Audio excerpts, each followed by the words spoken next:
अरे अरे घोचुआ रे कुछ कहेंगे। सुने गो बात तो सब दिन बुधवे रह गे नी रे। कैसे के? सुन इस साल जाड़ा में बियाह करबे तो कर लेना तो हमरा दोसर लेके भाग जतो। भाग जतो हमर पापा परमिशन बाबूजी के फोन लगावे दे पूछे तो बाबूजी के फेर में रह फिर इस साल जाड़ा में कड़ा बन के रही।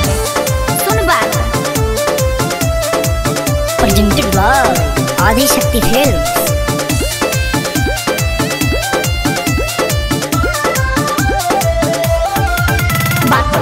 घरे छड़ा बियाह बाके जाड़ा देखबौ नयो बरहबा के। एक साल रुक जो ना के रुके में घर जामे के पासल कर लेबौ। बात कोले घरे छड़ा बियाह बाके जाड़ा देखबौ नयो बरहबा के।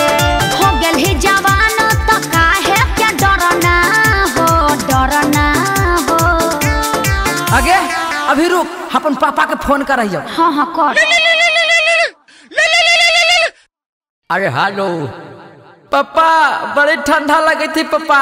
अरे टेढ़ी के टका हो गलो ठंडा लगे तो आयो को चादर किनवा दे पापा।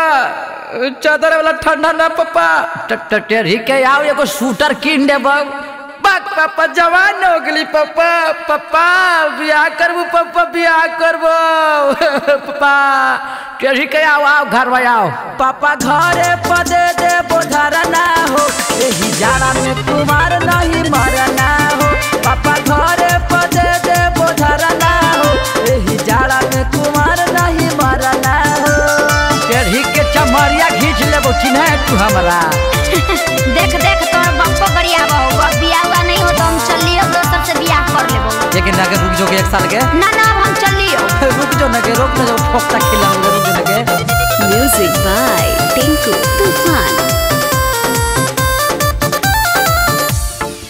तू तरो हजै भीरार न लगता हाला दी हमया बचल लियो सो चले तू जला दी। दिमाग को चोरा तो समझ भी की कोची के ऐसे करना इनकार कर भाई पापा के दैया। कहिया रे कोनो जाना वो ना करतई चल हो जोगे फरार।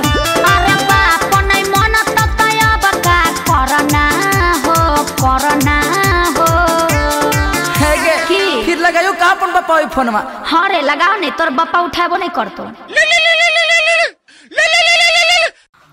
पापा हेलो पापा बियाह करू पापा।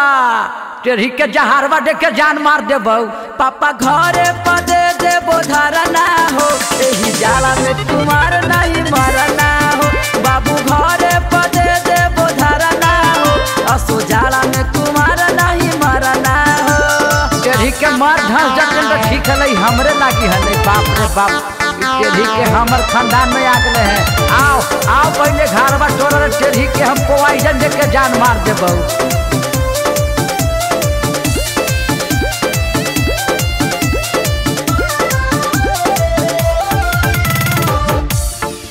छोड़ी दे बौसा थरा तो कैसे कटतौ। बिल्डर रामन टिंकू दोसर नहीं पटतौ। एगे ऐसे न शराब गे तोरे से बियाह करबौ।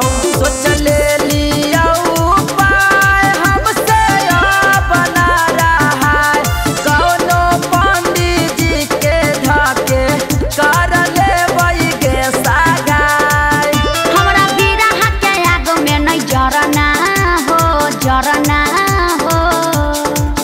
की बुझली? एगे हमर बाबूजी लेनिए पातू। हाँ तो बात कर। हेलो पापा हेलो फोन वो का कर देथिन। हेलो पापा बियाह कर पापा। पापा आई जतिया बचाला पापा। अरे टेढ़ी के नखरा लगाई में आओ तू घरे आओ आओ। पापा घरे पदे दे बोधरा ना हो यही जाड़ा में तुम्हार नहीं मरना हो। बाबू घरे पदे दे बोधरा ना हो असो जाड़ा में तुम्हार नहीं मरना हो। तो ठीक है हो कहले बाबू बढ़िया लेकिन बढ़िया पुटोह लेके है तनी मलाई मार के आए।